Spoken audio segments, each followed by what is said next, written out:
한국에 있는 대형 공연장 앞 일본인으로 보이는 중년의 남성이 고래고래 소리를 지르고 있습니다. 그의 옆에는 한국인도 아닌 미국인이 난처해 보이는 모습으로 서 있는데요. 각기 다른 나라에서 온 두 사람이 대체 왜 한국에서 이런 일을 겪게 된 걸까요? 안녕하세요. 저는 미국 브로드웨이에서 연출가로 일하고 있는 클로이 엘리자베스라고 합니다. 브로드웨이가 공연계에서 어떤 영향을 가지고 있는지는 애써 설명하지 않아도 아실 것이라고 생각해요. 브로드웨이 출신이라는 말이 붙으면 유명 대학 교수로 스카우트 되는 건 일도 아니죠. 전 세계인들이 브로드웨이의 공연을 보고자 비행기를 타고 날아옵니다. 화려함의 극치 배우 음악가들의 꿈의 무대가 바로 브로드웨이예요. 그리고 제 이야기는 바로 이 브로드웨이의 20년 전 모습에서 시작됩니다. 당시에 저는 브로드웨이에서 연출가로 일하기 위해 공부하고 있던 학생이었습니다. 그리고 거기서 공부를 하면서 한 일본인 유학생 친구를 만나게 되었는데요.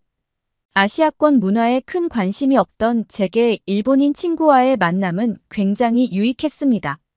브로드웨이에서 올리는 공연은 서구권 문화의 영향을 받은 것들인데 저는 그것들만 보고 자랐다 보니 아시아의 문화예술에 대해 무지했거든요. 친구는 많은 것들을 알려주었습니다. 특히 일본의 오래된 전통 문화를 소개해주는데 열정적이었어요. 그런데 이 친구는 일본을 제외한 다른 나라 이야기를 하는 것을 썩 좋아하지 않았습니다. 그것을 넘어 부정적인 이야기를 많이 했어요.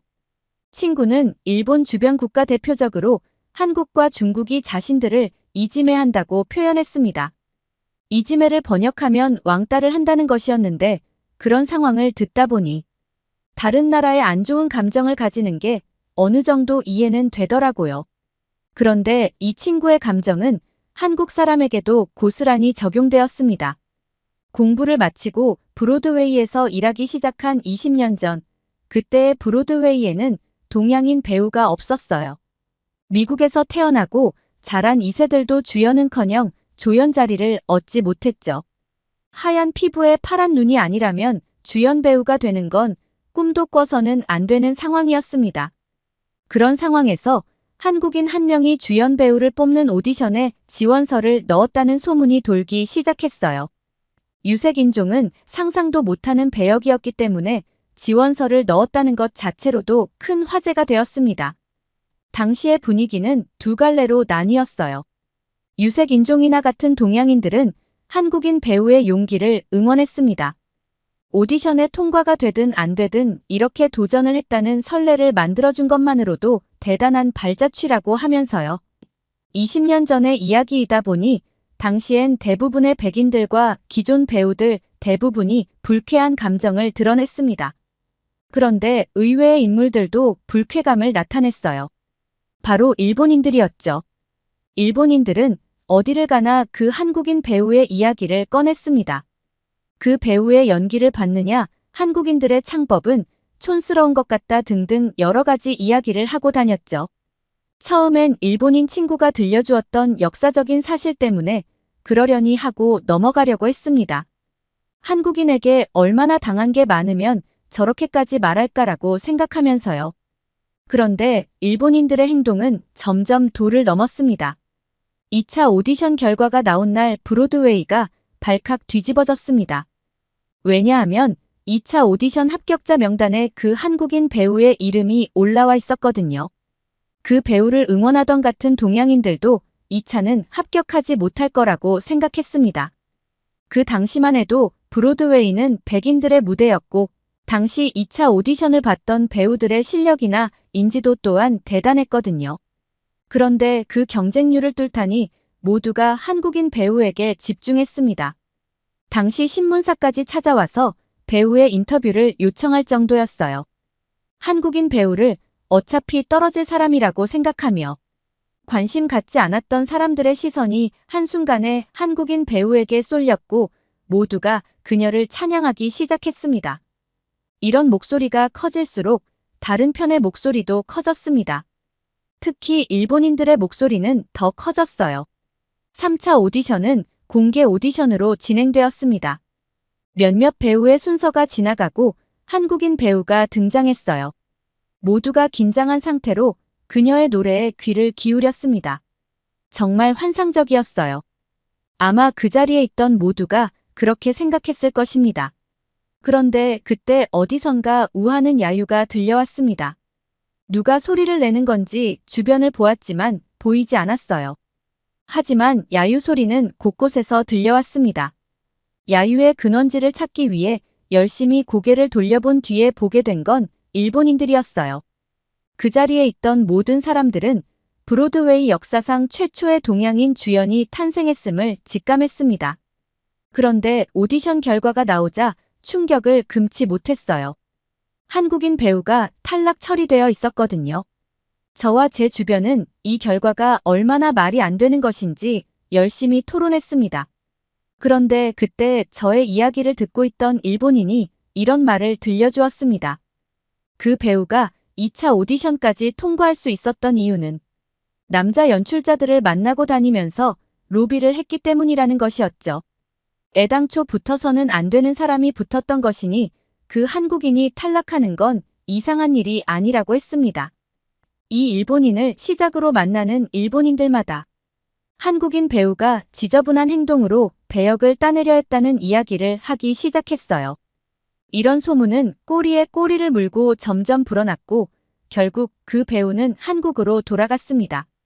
악의적인 소문이 퍼져서 더 이상 배우 활동을 할 수 있는 상황이 아니었거든요. 저는 자세히 이야기하지도 못할 정도로 지저분한 소문의 출처를 알고 있었습니다. 바로 일본인들이었어요. 아무리 한국이라는 나라와 일본의 사이가 좋지 않다고 해도 이건 좀 아니라는 생각이 들었습니다. 그렇게 저는 점점 일본인들을 멀리하게 되었고 한국인 배우는 자국으로 돌아갔으며 그렇게 세월이 흘렀어요. 긴 시간이 흐르고 저는 베테랑 연출자가 되었습니다. 브로드웨이에서 일한 경력 덕분에 저를 스카우트 해가려는 나라들의 러브콜이 있었지만 저는 그 어떤 것에도 응답하지 않고 브로드웨이의 자리를 지키고 있었어요. 시간이 갈수록 브로드웨이의 위상은 커졌고 저도 연출자로서 다양한 일을 기획할 수 있게 되었습니다. 그중 하나가 바로 동아시아의 브로드웨이 무대를 세우는 것이었어요. 원래 미국까지 와서 봐야 했던 브로드웨이 뮤지컬을 동아시아 국가에서 볼 수 있도록 하는 것이었죠. 최근 뮤지컬을 가장 많이 본 나라들을 찾아보니 일본과 한국이 나왔습니다. 저는 일본과 한국의 무대를 세우기 위한 준비 단계를 시작했어요. 당연히 일본을 1순위로 여겼습니다. 일본은 아시아 최고의 선진국 중 하나였고 제가 처음 일을 시작했을 때 한국인은 없었지만 일본인은 많았거든요. 이는 일본의 공연 문화가 한국보다 더 오래됐다는 증거이기 때문에 저는 일본으로의 출장을 가장 먼저 계획했습니다. 다음 계획은 한국이었지만 사실 한국은 큰 기대를 안 했습니다. 일본의 공연 규모가 생각보다 크다면 한국에서의 공연 일정은 취소하고 일본에서만 공연을 할 생각도 있었어요. 한국에서 온 훌륭한 배우들을 많이 보기는 했지만 훌륭한 배우들이 많다고 그 나라의 공연 규모가 큰 건 아니니까요. 이런 마음을 가지고 도착한 일본의 한 공연장에서 저는 아주 오래된 인연을 만나게 되었습니다. 제가 브로드웨이에서 일하기 전 연출 공부를 하며 알게 되었던 일본인 친구였죠. 저는 그 친구에게 일본을 거친 뒤 한국으로 갈 것이라고 이야기했습니다. 그러자 그 친구는 제게 말도 안 되는 소리를 한다며 나무랐어요. 한국이 지난 시간 동안 경제가 좀 나아진 건 사실이지만 문화예술의 깊이는 아직 얕아도 너무 얕다고 지적했죠. 또 브로드웨이에 있는 몇 명의 한국인 배우들은 영원히 브로드웨이에 남아있어야 할 것이라고 말했습니다. 한국에는 그들이 설 공연장이 존재하지 않기 때문에 그 배우들은 평생 브로드웨이에만 있어야 할 것이라는 것이었어요. 한국에는 배우가 공연을 할 무대가 없기 때문에 공연을 계속하고 싶다면 브로드웨이에 남아있는 수밖에 없다는 의미였죠. 저는 그 친구에게 제가 가지고 있는 자료를 보여주었습니다. 최근 한국의 공연 산업 규모가 얼마나 커졌는지에 관한 것이었는데 그걸 보여주어도 그 친구는 믿지 않았습니다. 되려 저에게 한국인은 날조와 거짓에 익숙한 족속들이니 조심하라는 말을 하기까지 했죠. 과거에 저는 한국과 중국이 일본을 못살게 군다는 말을 어느 정도 믿었지만 시간이 흐른 당시에는 아니었습니다. 그 친구가 이렇게 말을 한다고 해서 속아 넘어갈 나이도 연차도 아니었죠. 제가 믿지 않는다는 게 느껴졌는지 그 친구는 자신이 본 한국의 공연이 얼마나 최악이었는지를 이야기하기 시작했습니다. 저는 됐고 일본의 공연부터 보자고 말했어요. 그러자 그 친구는 자기도 그것을 바랐다며 일본의 뮤지컬 공연을 보면 한국에 가고 싶은 마음이 한순간에 사라질 것이라고 자신만만하게 말했습니다. 야심차게 준비했다는 뮤지컬의 막이 오르고 저는 첫 곡이 시작되자마자 충격을 금치 못했습니다. 저 배우가 말을 하는 건지 노래를 부르는 건지 도대체 알 수가 없었습니다. 마이크를 쓰고 있는데도 목소리가 들리지 않았어요. 목소리의 크기도 일정하게 내야 하는데 어떤 음은 세게 내고 어떤 음은 작게 내는 탓에 노래도 좋게 들리지 않았습니다. 저는 친구에게 저 사람이 일본 최고의 배우가 맞냐고 재차 물었습니다. 그러자 그 친구는 고개를 위아래로 힘차게 끄덕이며 맞다고 대답했습니다. 저렇게 훌륭한 배우가 왜 아직도 브로드웨이에 캐스팅되지 못하는지 이해가 되지 않는다고 하면서요. 저에게는 브로드웨이에서 함께 온 스태프들이 몇 명 있었는데 스태프들도 저와 같은 생각인지 친구의 말도 안 되는 대답을 들을 때마다 표정이 일그러져 갔습니다. 저는 친구에게 지금 하는 말들이 모두 진심이냐고 물었습니다. 그러자 친구는 더욱더 큰 목소리로 저 정도 실력이라면 브로드웨이의 주연은 몇 번이고 꽤 찰 수 있을 것이라고 말했어요. 하지만 그러지 못하는 이유는 아직도 브로드웨이의 인종차별이 짙게 남아있기 때문이라고 하더군요. 그 친구는 브로드웨이가 옛날 그 시절 모습으로 멈춰있는 줄 아는 것 같았습니다. 일본인들이 작정하고 한국인 배우를 모함하고 내쫓았던 그때의 모습으로요. 하지만 브로드웨이는 변했습니다. 실력 있는 배우들이 전 세계에서 몰려들었고 다양한 배역들이 필요해지면서 유색 인종들도 좋은 배역들을 맡기 시작했어요. 그 중에는 한국인들이 특히 많았습니다. 이런 사정을 모르는 친구는 계속해서 일본 배우들 자랑을 이어갔어요. 제 앞에서 엉망으로 노래를 부르고 있는 배우를 입이 마르도록 칭찬을 하는데 저는 연출자로서 그리고 인간으로서 진심으로 궁금해졌습니다. 저 사람의 발성이 정말 세계적이라고 생각하냐고 물어보니 그 친구는 당연하다고 대답했어요. 저런 우아한 소리를 낼 수 있는 발성이 있으면 어디 한번 찾아보라는 것이었죠. 우아는 무슨 듣기에 탁하고 답답한 소리였습니다. 저는 또 한 번 물었어요. 뮤지컬 배우는 노래뿐만 아니라 연기도 중요한데 저 배우는 저 연기가 최선이냐고요. 그러자 친구는 정제된 연기처럼 훌륭한 것은 없다고 대답했어요. 제 눈에는 표현력이 떨어지고 감정이 결여된 연기로 보였는데 일본인들의 눈에는 다르게 보이는 것 같았습니다. 저는 마지막으로 가장 거슬리는 점을 물어보았어요. 대체 발음이 왜 저런 건지 말이죠. 일본인들의 외국어 발음은 처참했습니다. 이렇게 알아듣기 힘든 영어 발음은 처음이었어요. 우스꽝스러워 보일 정도였죠. 이걸 묻자 친구는 저에게 무례하다며 버럭 화를 냈습니다. 일본인이 영어 발음이 안 좋은 게 무슨 문제냐면서 발음 가지고 사람을 무시하는 건 명백한 차별 행위라고 하더라고요. 어이가 없었습니다. 차별이라니 성악가들은 이탈리아어로 된 노래를 제대로 부르기 위해서 이탈리아어 발음을 따로 공부하기도 합니다. 발음이 정확하지 않으면 뜻도 제대로 전달이 되지 않을 뿐더러 사람들의 몰입까지 깨뜨려 버리니까요. 평범한 일반인의 영어 발음이 어눌한 건 상관없습니다. 외국인이니까요. 하지만 노래를 부르는 사람이라면 달라야 한다고 생각합니다. 그런데 일본에서 꽤 유명한 연출자가 되었다던 친구는 저와 생각이 전혀 달랐습니다. 생각해보니 브로드웨이에 있는 일본인 배우는 손에 꼽습니다. 그리고 그중 대다수는 미국에서 나고 자란 사람들이에요. 아니면 춤만 추는 사람들이었죠. 여기까지 생각이 미치자 일본에선 더 나은 공연을 기대하기 힘들 것이라는 걸 깨달았습니다. 저는 한국으로 가는 일정을 조금 당기기로 했어요.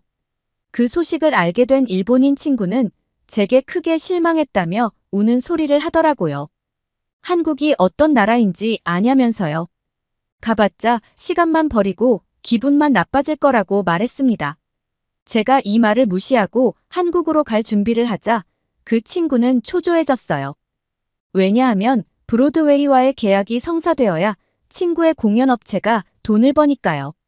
그래서 그 일본인 친구는 한국이 얼마나 엉망인지 본인이 직접 데려가서 보여주겠다고 말했습니다.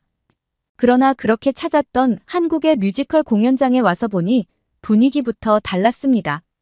최신식으로 깔끔하게 인테리어된 내부 브로드웨이에 버금가는 수준의 음향 장비들. 한국은 공연장에 엄청난 투자를 하고 있었습니다. 사람들의 관심이 없고 공연업계가 제대로 돌아가지 않는다면 이 정도로 엄청난 공연장을 만들 수가 없을 거예요. 공연장의 규모와 시설은 한국인들이 문화예술에 얼마나 진심인지를 알 수 있도록 해주는 증거가 되었습니다. 기대감을 안고 공연을 보게 되었어요. 저는 공연을 시작할 때부터 온몸에 전율이 있는 듯 했습니다. 무대 아래쪽에 오케스트라가 쫙 깔려 있었어요. 녹음된 음원을 트는 것과 실제 오케스트라가 연주를 하는 건 전혀 다릅니다. 그 울림과 감동이 질적으로 차이가 있죠. 두 번째 전율은 배우가 첫 소절을 불렀을 때였습니다. 저는 알아듣지 못하는 언어임에도 불구하고 노래의 첫 소절을 듣고 그만 눈물을 흘리고 말았습니다. 발성, 발음, 감정 모두 흠잡을 데가 없었어요. 완벽 그 자체였습니다. 몸을 울리는 악기 소리와 마음과 영혼까지 위로하는 듯한 노랫소리. 저는 중간 쉬는 시간까지 입을 다물지 못했습니다. 2부가 시작되기 전 저는 상기된 목소리로 저와 함께 한국에 온 브로드웨이 스태프들에게 이 놀라운 공연을 칭찬했습니다. 다른 스태프들도 저와 같은 생각이었어요. 아직 1부밖에 보지 않았지만 저희는 이미 마음으로 결정을 마친 상태였습니다. 브로드웨이에 공연을 올리게 될 나라는 일본이 아니라 한국이라고요. 이 상황을 탐탁치 않게 보는 사람이 있었습니다. 일본인 친구였죠. 그 친구는 배우의 발성을 칭찬하고 있는 저희의 옆에서 한국인 배우들은 공연을 하는데 립싱크를 한다며 비아냥댔어요. 립싱크라니 저희는 의아해하며 친구를 돌아보았습니다. 그 친구는 자신에게 시선이 집중된 게 썩 만족스러운지 신나서 떠들어대기 시작했어요. 한국인 배우가 아주 큰 소리로 노래를 부르는데 목소리에서 흔들림이 하나도 없었고 노래를 부르는 동안 숨을 들이마시는 소리조차 나지 않았다며 립싱크가 분명하다고 했죠. 그걸 어떻게 확신하냐 물었더니 다른 사람은 속여도 전문가는 못 속인다고 대답하더라고요. 그런데 그 친구가 한 가지 간과한 것이 있었습니다. 그 친구만 전문가가 아닙니다. 부끄럽지만 저희는 전 세계 사람들이 우러러보는 브로드웨이의 연출가이자 제작진입니다. 그런 저희는 한국인 배우가 모든 노래를 라이브로 부르고 있음을 의심하지 않았어요. 전문적인 음악 지식을 사용해서 한국인 배우들의 놀라운 실력을 분석하라고 한다면 몇 시간이고 할 수 있을 것 같았죠. 이 정도로 한국인 배우들의 실력은 대단했습니다.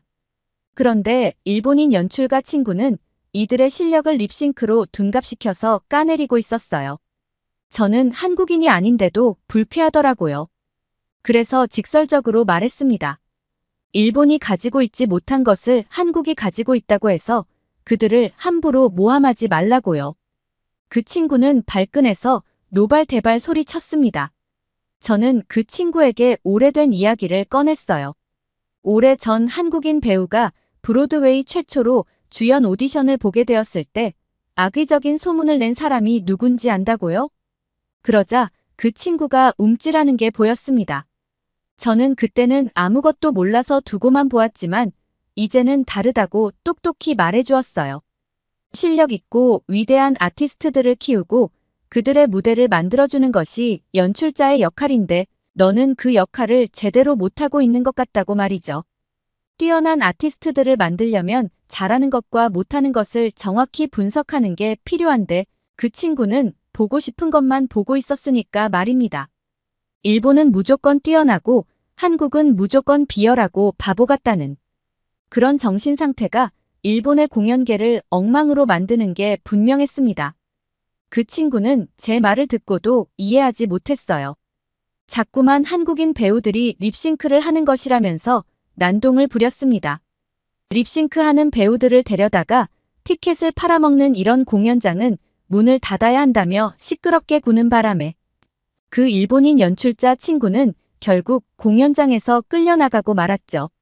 솔직히 기분이 상할 대로 상한지라 숙소로 돌아갈까 했지만 공연은 끝까지 보고 싶다는 스태프의 말에 2부 공연을 보러 들어갔습니다.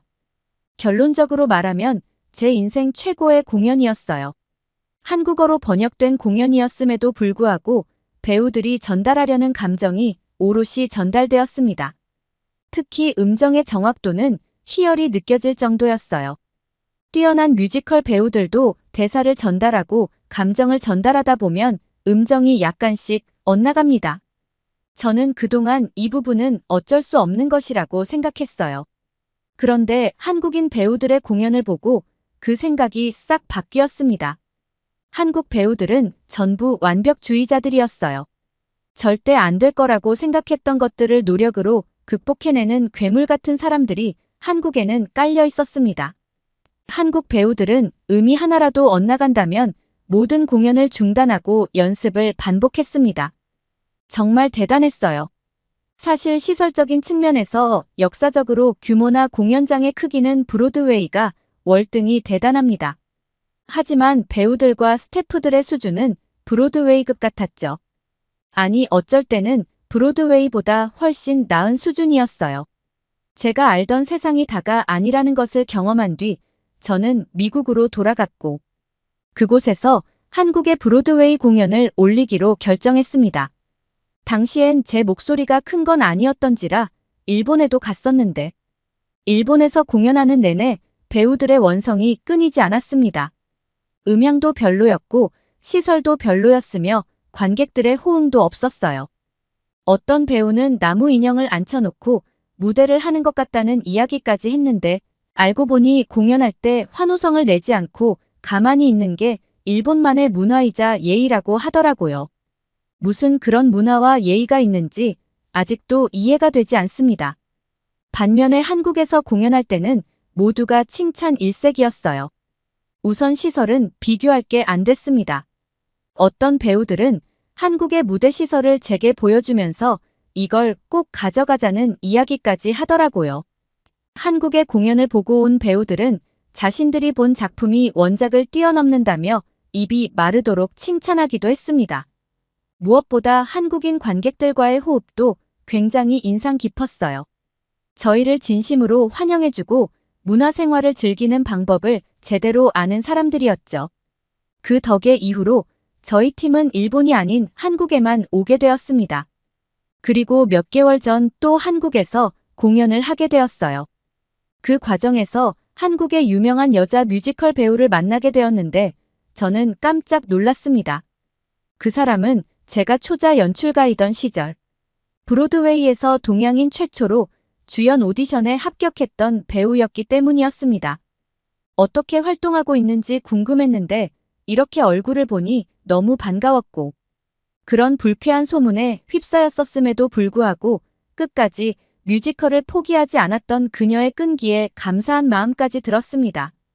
제가 경험한 한국은 뛰어난 예술적 감각을 가지고 있는 나라입니다. K-팝부터 시작해서 전 장르에 이르러 많은 예술가들이 주목을 받고 있죠. 한 가지 아쉬운 점이 있다면 막상 한국인들은 한국의 공연 산업을 대단하다고 여기지 않는 것입니다. 저는 모든 한국인들이 한국의 문화에 자부심을 가지길 진심으로 바랍니다. 한국의 현재는 정말 한국 사람들이 생각하는 이상으로 세계적으로 엄청난 영향력을 갖고 있습니다. 단 한 번이라도 한국의 문화, 산업을 경험한 유럽 사람들은 정말 입을 다물지 못할 만큼 놀라워하는 경우가 대다수이죠. 한국의 이런 세계적인 모습은 우리 유럽 국가 문화 역사에 큰 충격을 가져다 주었고, 이제 한국의 문화 콘텐츠는 그동안 늘 강자를 지켜왔던 유럽권과 어깨를 나란히 하고 있다고 봐도 무방합니다. 세계를 놀라게 하고 있는 한국의 문화를 접하며 일할 수 있어 저는 요즘 늘 즐겁습니다. 자, 오늘 사연은 여기까지입니다. 실제로 지금도 한국과 일본의 문화를 비교하는 내용들이 많이 나오고 있는데요. 해외의 많은 사람들이 한국인들의 음색과 감정 성향, 그리고 일본인들의 음색과 감정 성향 등을 비교하는 콘텐츠들을 종종 볼 수 있습니다. 그래서 제가 하나 정도 찾아와 봤어요. 한 번씩 들어보시면 왜 유럽인들이 한국 사람들의 실력에 감탄하는지 체감하실 수 있으실 거예요. 미국에서는 중요한 경기 때 해외 셀럽을 초대해 미국 국가를 부르는 행사를 가끔 여는데요. 여기서 한국과 일본의 차이를 절대적으로 느낄 수 있습니다.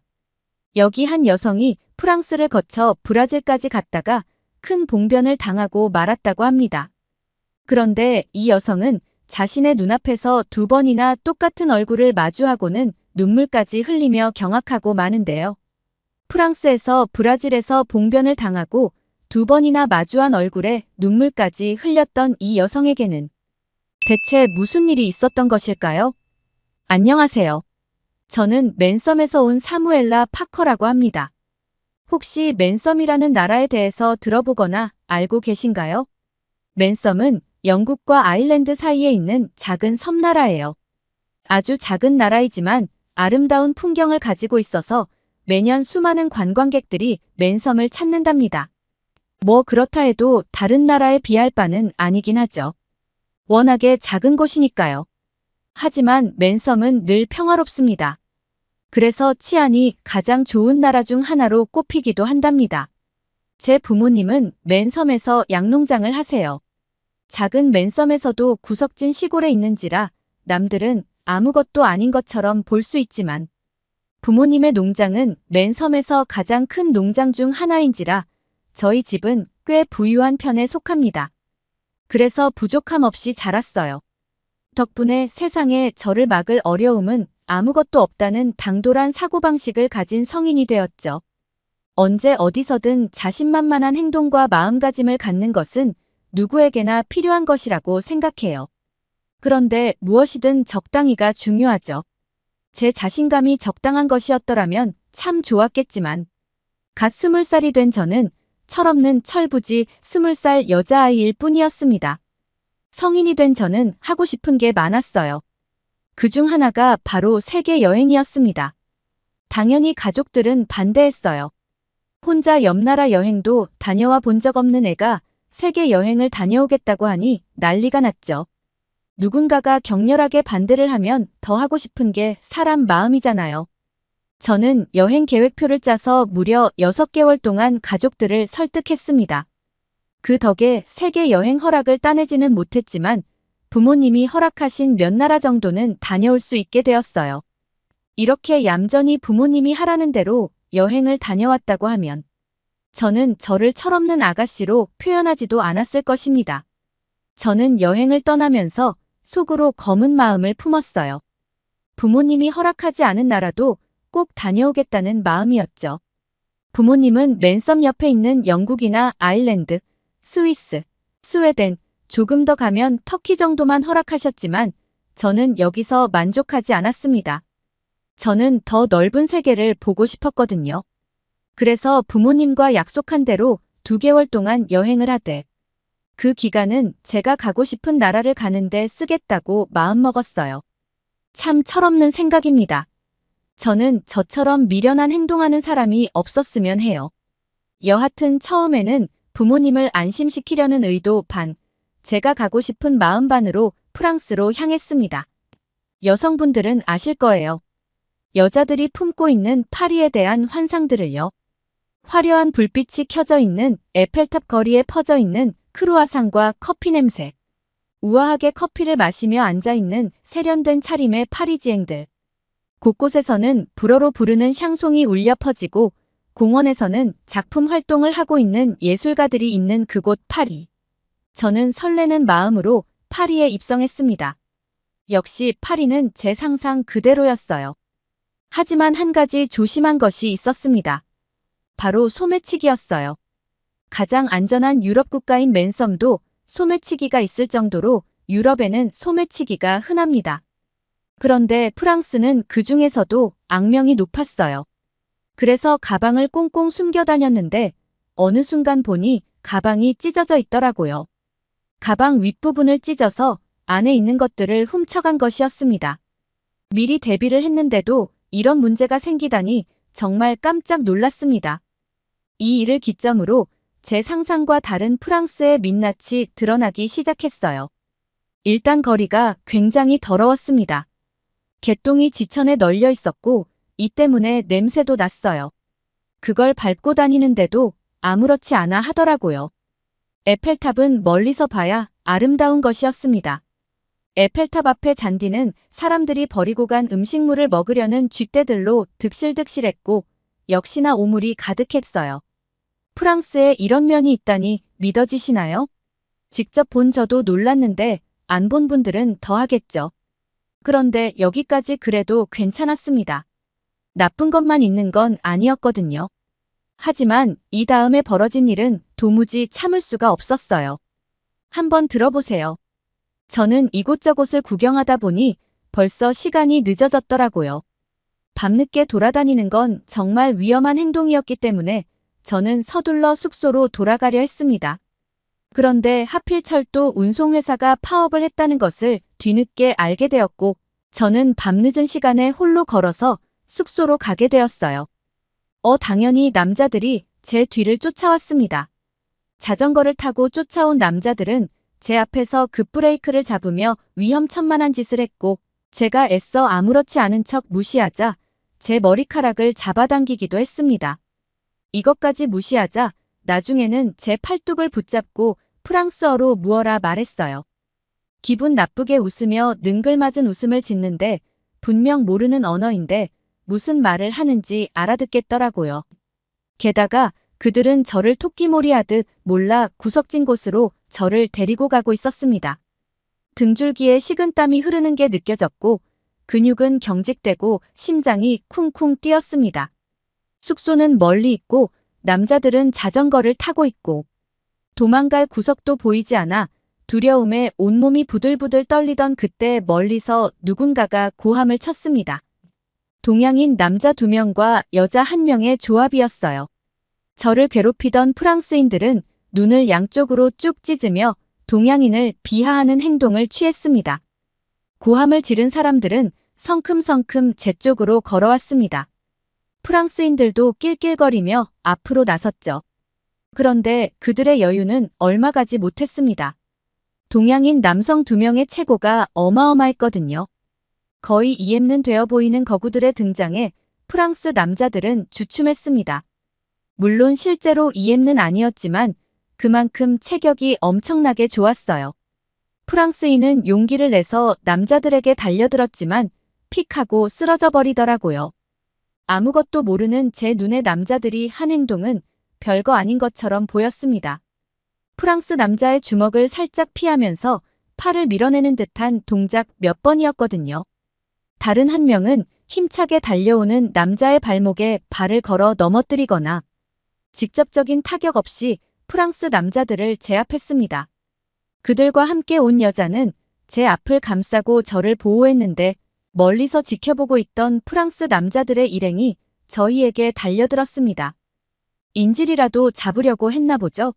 저를 보호하던 여자분은 저보다 체구도 작고 야리야리한 몸매였어요. 제가 지켜주는 게 더 옳다고 보일 정도였는데 저는 제 눈앞에서 벌어진 장면을 보고는 깜짝 놀라 눈을 비볐습니다. 그 여자분이 단 몇 번의 움직임만으로 그 남자들 제압한 걸 봤거든요. 자신의 체구의 2배는 되는 남자를 가볍게 피하고 돌아서서 그대로 다리를 올려 찍어버리는데 남자는 그 자리에서 악소리를 내며 주저앉았습니다. 몸을 부들거리며 고통스러워 보이는데 통쾌했어요. 저 작은 체구에서 어쩜 저런 파괴력이 나오는지 저는 그 모습을 보고 확신했습니다. 이 사람들은 평범한 일반인이 아니라 특공 무술을 배운 유단자들이라는 걸요. 갓 20살이 된 제 눈에 그들은 비밀 조직의 조직원이거나 스파이 아니면 군인이었습니다. 프랑스 남자들은 폴리스 폴리스를 외치며 항의했지만 저를 구해준 세 사람은 아무 동요도 없이 그들을 지그시 바라보며 서서히 걸어갔습니다. 결국 저를 괴롭히던 프랑스 남자들은 그 길로 줄행랑을 쳤어요. 얼마나 급하게 도망을 쳤는지 타고 있던 자전거까지 버리고 갈 정도였죠. 그들은 그제야 저를 바라보았습니다. 저를 구해준 동양인 세 사람은 영어를 잘하는 편은 아니었어요. 짧은 단어들로 대화를 이어갔는데 그들이 묻는 건 이것이었습니다. 괜찮냐? 경찰을 불러야겠냐? 어디까지 가는 길이냐? 그런데 사실 지금 일이 괜찮다면 거짓말이죠. 낯선 나라에서 남자들에게 둘러싸여 험한 일을 당할 뻔했는데 안 괜찮을 리가요? 하지만 세 사람이 도와준 덕에 무사했고 저와 말도 안 섞어본 사람들이 이렇게 저를 지켜줬다는 사실이 너무나 감사하게 느껴졌습니다. 나쁜 사람도 있다면 착한 사람도 있다는 사실이 위안이 되었어요. 경찰을 부르는 것도 거절했습니다. 프랑스인들이 다른 나라 사람들을 배척한다는 건 여행하면서 몇 번이나 느낀 것이기 때문에 경찰서에 가도 별 도움을 받지 못할 게 분명했어요. 직접적인 경험도 있었습니다.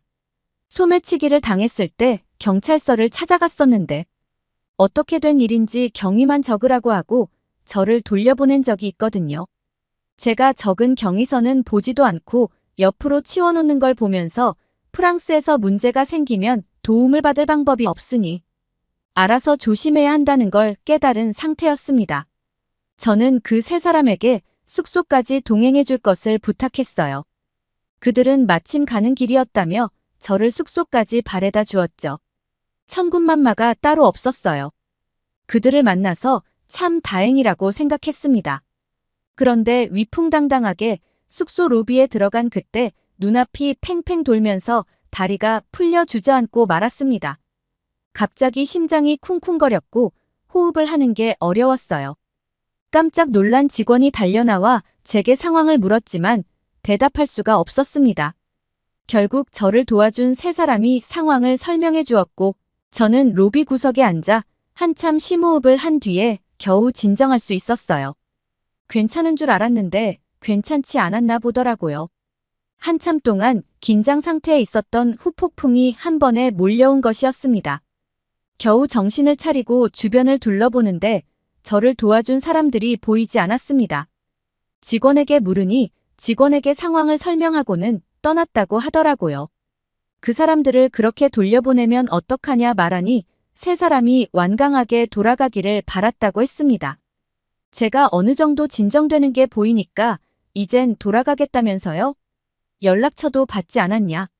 물으니 연락처를 두고 가면 제가 부담스러워 할 것이라면서 떠났다죠. 그러면서 여자분의 이름은 들어서 기억해 두었다고 했습니다. 직원은 영어로 적은 여자의 이름을 가지고 와서는 더듬거리며 읽었어요. 킴히어. 저도 정확한 발음은 하지 못했지만 아무튼 그런 식의 이름이었습니다. 그 나라 사람들의 국적을 아느냐 물었더니 직원은 아마 중국인일 거라고 말했어요. 요즘 중국인들이 그 지역에 여행을 많이 온다면서요? 또 이런 이름을 쓰는 것 같다고 했습니다. 저는 중국인이라는 그 사람들을 생각하면서 그 사람들이 어떤 무술을 쓰는 건지 어느 정도 예상하게 되었어요. 인터넷으로 찾아보니 쿵푸라는 무술이 있더라고요. 저는 한 번도 이쪽에 관심을 가져본 적이 없었는데 새로운 세상에 눈을 뜬 기분이었습니다. 만약 저의 사연을 어린 학생들이 듣는다면 꼭 이렇게 말해주고 싶어요. 아직 어리다면, 특히 여자라면 혼자 여행하는 건 피하고, 혼자 여행을 한다면 아주 안전한 나라에서 관광객들이 즐비한 곳에서 여행을 해라라고요. 사실 이 말은 과거에 저에게 하고 싶은 말이기도 합니다. 선진국이라 꼽히고 많은 이들의 선망의 대상인 프랑스에서 이런 일을 겪었다면 집으로 돌아가거나 안전한 곳으로 목적지를 바꿔야 하는데 저는 위기를 극복했다는 이상한 자신감에 빠져서 브라질로 가는 일정을 바꾸지 않았습니다. 정신이 나간 거죠. 그 위기를 극복한 것도 제 능력이 아닌데 대체 무슨 자신감이었던 건지 말이죠. 브라질에 도착한 그날 비행기에서 내려 도심으로 가는데 그 순간부터 싸더라고요. 여행을 하면서 길러왔던 위기 감지 능력이 발동되는 순간이었습니다. 하지만 저는 아직 외곽이니 이런 것이고 도심으로 가면 그러지 않을 것이다라고 스스로를 안심시키려고 했어요. 그런데 도심을 들어갔는데도 마찬가지였습니다. 가장 놀랐던 건 모든 가게에 쇠창살이 있다는 것이었어요. 가게에 들어가면 계산을 하는 직원이 있는 곳이 막혀 있더라고요. 쇠창살로 되어 있고 아크릴 판 같은 걸로 벽이 쳐져 있었는데 알고 보니 그건 방탄 소재였습니다. 그곳은 딱히 위험하다 지정된 곳도 아니었어요. 관광객들도 많이 다닌다는 곳이었고 수도 한복판이었습니다. 방금 도착한 브라질에서 위기감을 느낀다는 건 썩 반가운 기분이 아니었기 때문에 저는 애써 불안한 감정을 억누르고 숙소로 향했습니다. 처음에 봤던 무서운 분위기도 며칠 지내다 보니 익숙해지더라고요. 싸우는 사람도 한 명 본 적 없었고 노숙자들도 생각보다 적었다 보니 그랬던 것 같습니다. 물론 프랑스에서 여행을 하면서 얻은 노하우도 도움이 되었던 것 같아요. 첫 번째, 비싼 옷, 액세서리, 가방 등을 착용하지 않는다.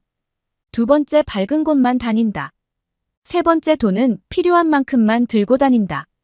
네 번째, 숙소는 가장 번화한 곳에 잡는다. 그런데 아쉽게도 저는 네 번째를 제대로 지키지는 못했어요. 여행 예산은 고급 호텔에 맞춰서 짠 것이 아니었기 때문에 돈이 모자랐거든요. 프랑스에서도 숙소를 옮기느라 부모님이 용돈으로 주신 돈도 다 써버렸고 수중에 남은 것은 제가 가져온 돈이었는데 숙소를 바꾸게 되면 여행하는 동안 국어를 해야 할 판이었어요. 그렇다고 연락도 못했습니다. 몰래 온 것이었으니까요. 그래도 기존에 있던 숙소보다는 살짝 더 도심에 있는 숙소를 잡을 수 있게 되었습니다. 이렇게 지내보니 브라질도 뭐 별거 없더라고요. 그런데 저는 끝까지 긴장의 끈을 놓지 말았어야 했습니다. 어느 정도 지내다 보니 도심에서는 마음을 놓고 지내게 되더라고요. 조금씩 멋을 부리게 되었고 버스도 치안이 좋지 않아 타지 않는 것이 좋은데 택시비를 아끼겠다고 버스를 종종 타게 되었고 오토바이가 가까이 오면 무조건 벽 쪽으로 찰싹 붙어야 했는데 이것도 슬슬 설렁설렁하게 됐습니다. 또 한 번 강조하지만 여행에 가서는 절대 이래서는 안 됩니다. 아니 아예 혼자서는 이런 곳에 여행을 가지 마세요. 이렇게 지내다 보니 저도 모르는 사이에 노숙자들의 타깃이 되었나 보더라고요. 이제 여행 마치고 랜섬으로 돌아가려고 택시를 불러 기다리고 있는데 노숙자 한 명이 저에게 다가왔어요. 돈을 달라고 구걸하는 거였는데 이런 사람들은 무시하는 게 답이라 하여 아무 말하지 않고 핸드폰만 보고 있었습니다. 또 주변에 사람들이 조금 있었거든요. 설마 사람들도 있는 대낮에 무슨 일이 생기겠어 라고 안일하게 생각했습니다. 그런데 노숙자는 제가 반응이 없자 제 핸드폰을 툭 하고 쳐버렸어요. 손에 들려있던 핸드폰은 맥없이 바닥으로 툭 떨어졌고 노숙자는 순식간에 제 핸드폰을 들고 갔습니다. 당황하며 내놓으라고 소리치자 옆에서 노숙자들 2명이 더 나타났어요. 그 사람들은 갑자기 달려들어서 제 캐리어 1개와 제가 메고 있던 가방을 가져가려고 했습니다. 깡마른 노숙자들이었지만 남자들인지라 저보다 완력이 셌고 저는 꼼짝없이 짐을 빼앗기게 생겼어요. 캐리어는 이미 그들의 손에 넘어간 지 오래였고 저는 가방을 품에 안은 채 웅크려 그들에게서 벗어나려고 했습니다. 그런데 꼭 감은 눈을 겨우 떠보니 주변 사람들이 보였어요. 저는 힘차게 헬프미 헬프미라고 외쳤습니다. 하지만 그 사람들은 제 말을 들은 채 만체했어요. 저와 눈이 마주친 사람은 제 눈을 피하기까지 했습니다. 그런데 그때 동양인이 보였는데요. 저는 프랑스에서 중국인에게 도움을 받은 경험이 있었기 때문에 그 사람들이 도와줄 거라고 생각했습니다. 그런데 그 사람마저도 저를 무시했어요. 끝까지 조심할 걸 왜 안일하게 생각했을까? 스스로를 원망하고 후회하고 있던 그때 어디선가 고함 소리가 들려왔습니다. 순간 프랑스에서의 일이 생각났어요. 순식간에 저를 둘러싸고 있던 노숙자 3명이 저에게서 떨어졌고 누군가가 저를 일으켜 세웠습니다. 한 어린 남자아이였는데 그 아이는 걱정스러운 모습으로 저를 보고 있었어요. 제 앞에는 동양인 남자 2명이 서 있었는데 노숙자들은 건장한 청년들의 모습을 보고 주춤했습니다. 남자가 가방을 내놓으라 손짓하자 노숙자들은 제 캐리어를 들고 도망치려고 했습니다. 그런데 남자가 얼마나 재빠른지 노숙자는 몇 걸음 떼지도 못하고 붙잡혔어요. 누군가가 도와준다는 안도감과 공포가 엄습해 오던 그때 한 노숙자가 다른 남자에게 달려들었습니다. 그 노숙자의 품에는 반짝이는 무언가가 있었어요. 칼이었습니다. 한 번씩 이런 일이 일어난다고는 하지만 그건 저와 별개의 일이라고 생각했어요.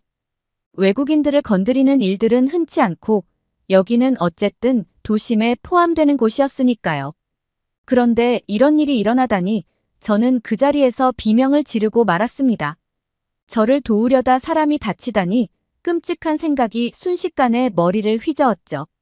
그런데 그 동양인 어린 청년은 칼을 들고 달려드는 남자를 가볍게 회피했습니다.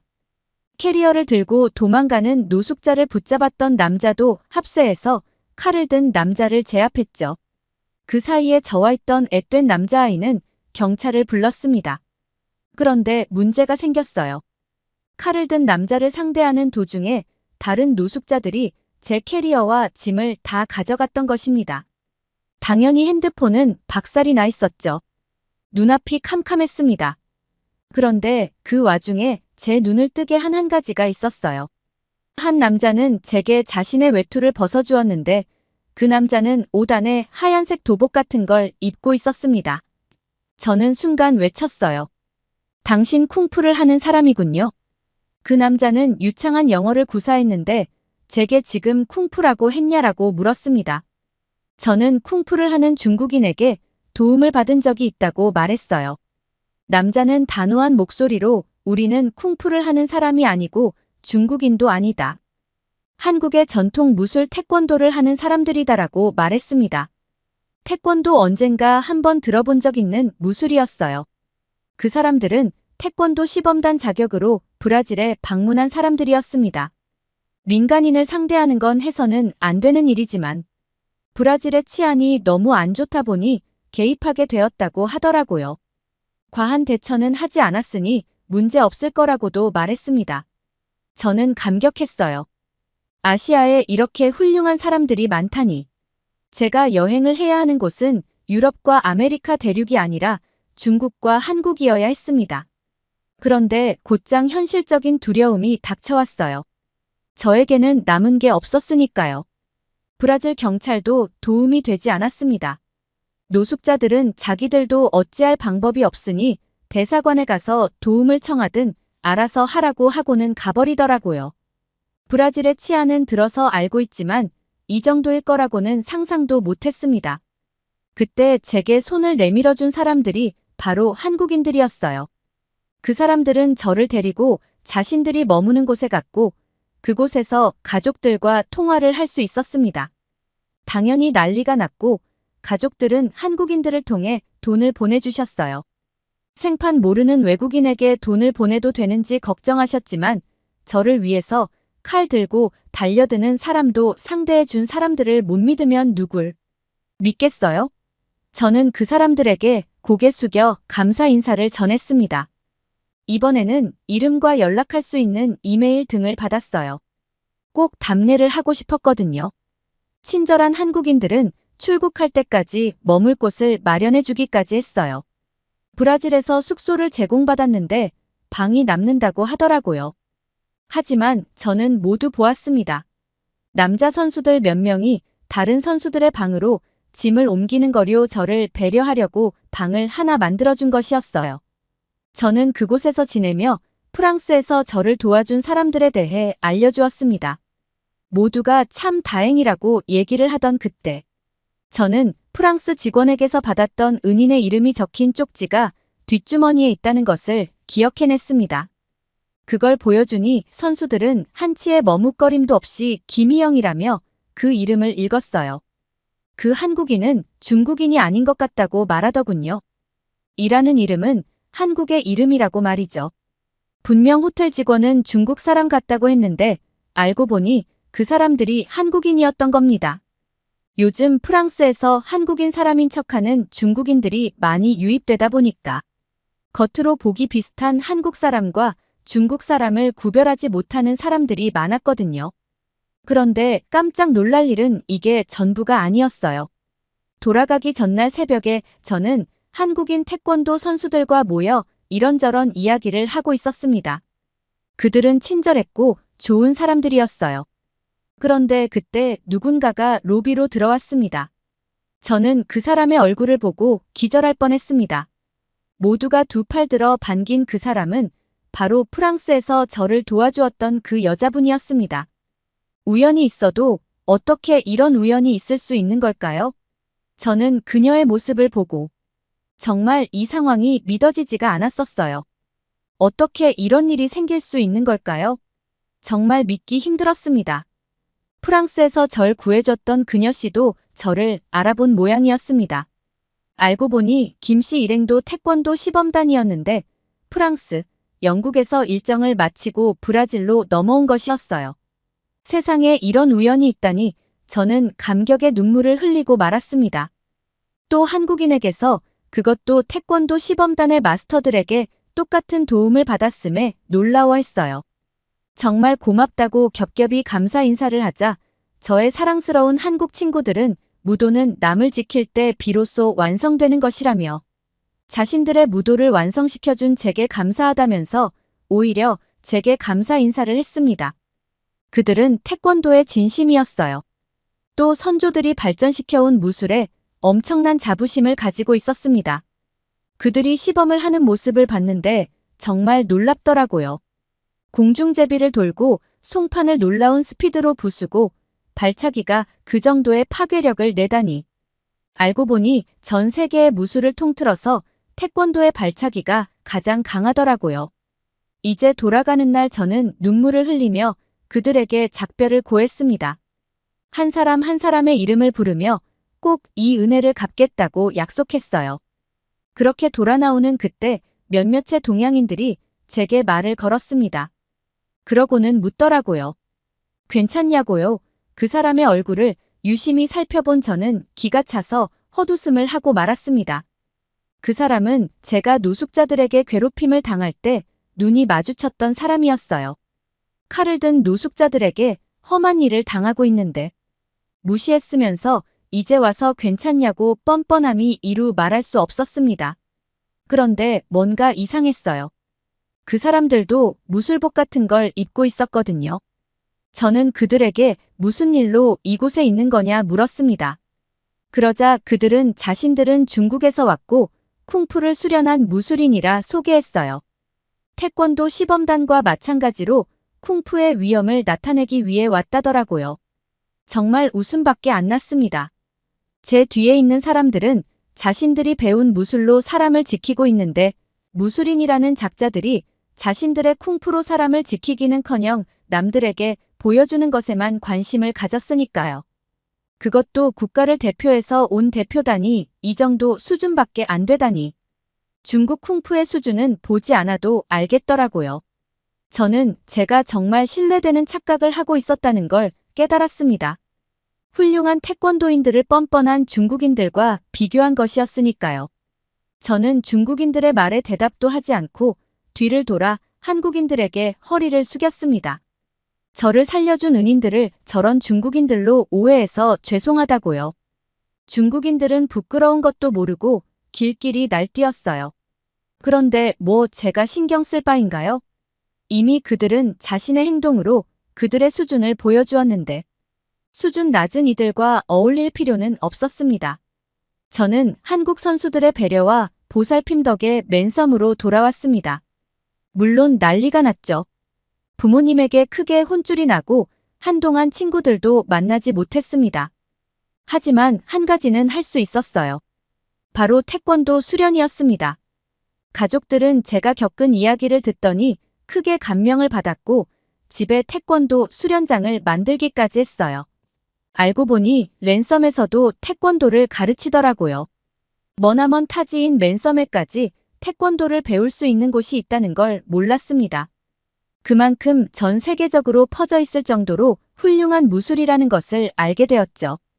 태권도장은 신체적 수양뿐만 아니라 정신적 수양도 가능하다면서 많은 어른들도 수련 중이었습니다. 이걸 왜 이제 알았는지 저희 가족은 이제라도 알아서 다행이라며 태권도 수련에 매진했어요. 그렇게 몇 년이 지났고 저는 현재 태권도 검정띠를 땄을 만큼 능숙해졌습니다. 물론 태권도 선수들에 비하면 한참 부끄러운 실력이었죠. 그리고 그 사이에 한국을 방문해서 한국 선수들을 만나기도 했어요. 제 태권도 실력도 보여주고 귀한 가르침도 얻었답니다. 사연을 적으면서 쓰임이라는 것에 대해 생각해 보게 되었어요. 수백, 수천 수만 번을 갈아서 날카롭게 만든 칼은 누가 쓰느냐에 따라 그 쓰임이 달라진다는 것을요.